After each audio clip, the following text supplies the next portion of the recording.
From an internet standpoint, it's important to understand that your store really is just one of 9 that's competing for that prospect business. See, what happens is prospect will submit multiple leads on multiple sites, or in the case of some of the aggregators out there, the people who aggregate leads and then sell them either directly to you or to your OEM who then sells them to you, is the prospect will come looking for, let's say, a Camry.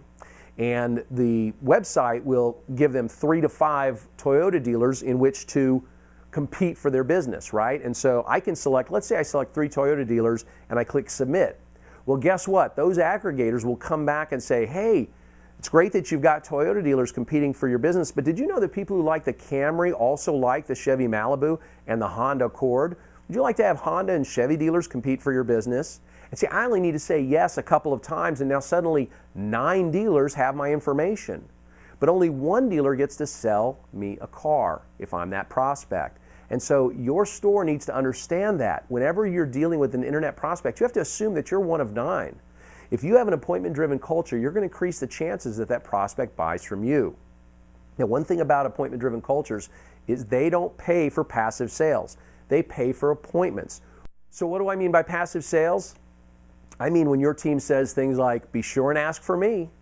See, this happens a lot in end-to-end stores where you've got an internet team that handles the prospect from lead to close, and they say things to prospects on the phone like, be sure and ask for me, or in the email it says, when you come in, be sure and ask for me, and it gives the hours of your store. What happens is they've shown a lot of back and forth with the prospect. Prospect comes in, if someone else sells them, they're screaming that they were skated, when in fact they weren't skated at all because they only have one job, an appointment that shows, right? Another thing that happens a lot in dealerships today is what we call reconciliation.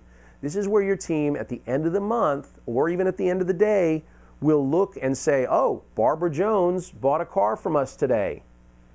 I got a lead from someone named Barbara Jones 2 weeks ago. Ergo, that's an internet deal. See, your BDC does that a lot, especially if your BDC does not take half the deal. If you pay your floor a full deal on an internet appointment that shows, and the BDC knows this, they're going to call every time. They're going to call all of these things internet sales, even though they never set an appointment.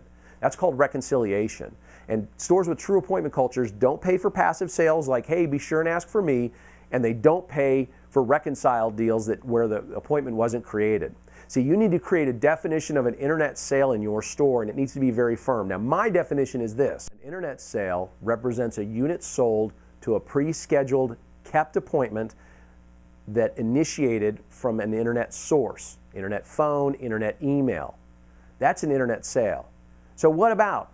Well, Steve, what if I've got this prospect and I work them and we go back and forth for a long time and they come in my day off and buy a car? Don't I get a piece of that? I built the rapport. My answer is no. You get 0 of that. Your job is to set an appointment that shows. That's it. If they show up and buy a car, we got lucky. See, without a confirmed appointment, we're lucky to sell the car.